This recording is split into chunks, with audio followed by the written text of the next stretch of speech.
Today, you will learn how to make a table in Microsoft Word. First, place your cursor where you want to insert the table.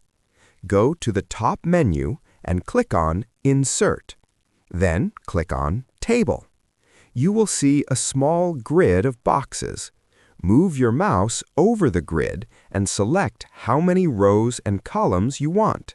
For example, choose 3 columns and 4 rows. Click once and your table will appear instantly in the document. Now you can start typing inside the table cells. Press the Tab key to move to the next cell easily. If you want to add more rows, place the cursor in the last cell and press Tab, or right-click the table and choose Insert Row below. That's it. You have successfully learned how to make a table in Microsoft Word.